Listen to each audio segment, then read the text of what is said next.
بسم اللہ الرحمن الرحیم۔ امریکہ میں جب کوئی آدمی بہت زیادہ سکون محسوس کرتا ہے تو کہتا ہے I'm feeling natural high، کہ میں بہت زیادہ سکون محسوس کر رہا ہوں۔ امریکہ کا ایک امیر آدمی تھا جس کی زندگی میں سکون نہیں تھا، اس وجہ سے اس کے سر میں اکثر درد رہتا تھا۔ ہمارے ایک دوست مسٹر احمد کسی سرکاری کام کے سلسلے میں وہاں گئے اور ایک مکان میں رہائش اختیار کر لی۔ اس مکان کے قریب ہی وہاں کے مقامی لوگوں نے ایک مسجد بنائی ہوئی تھی۔ مسٹر احمد نے بھی وہاں نماز پڑھنا شروع کر دی۔ تاہم اس امیر آدمی سے اس کی دوستی ہو گئی، اس کا مکان بھی قریب ہی تھا۔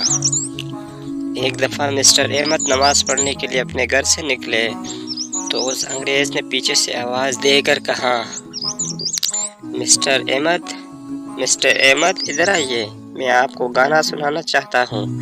مسٹر احمد نے کہا، میں گانا سننے سے نفرت کرتا ہوں اور اب میں نماز کے لیے جا رہا ہوں، میں نہیں آ سکتا۔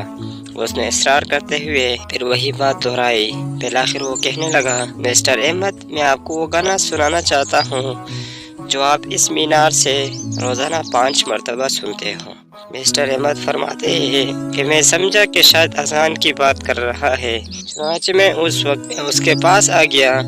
وہ مجھے اپنے گھر میں ایک تنہا کمرے میں لے گیا۔ اس نے اپنے کمرے میں ٹیبل پر ایک طبلہ رکھا ہوا تھا۔ اس نے کمرہ بند کر دیا اور طبلہ بجانا شروع کر دیا۔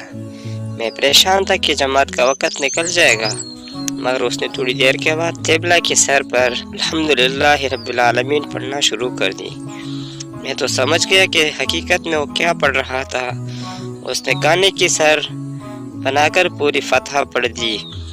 میں نے بعد میں اس سے پوچھا کہ تو نے یہ گانا کس سے حاصل کیا ہے؟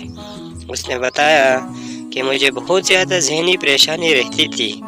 مصر میں میرے ایک دوست مسلمان رہتے تھے، میں نے ان سے اپنی ذہنی پریشانی بیان کی تو انہوں نے مجھے ایک گانا دیا اور کہا کہ جب تمہیں بہت زیادہ پریشانی ہو تو کسی تنہا کمرے میں بیٹھ کر پڑھ لیا کرو، تمہیں سکون مل جایا کرے گا۔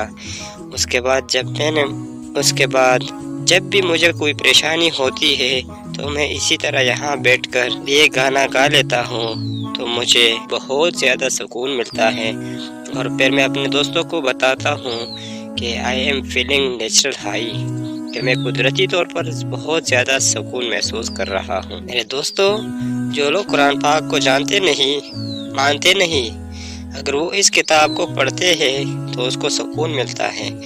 اگر ہم اپنی زندگی میں قرآن پاک کے احکام کو لاگو کر لیں تو کیا ہماری پریشانیاں ختم نہیں ہوگی؟ اللہ تعالی ہمیں قرآن پاک سننے اور اس کی تلاوت کرنے کی توفیق عطا فرمائے۔ آمین یا رب العالمین۔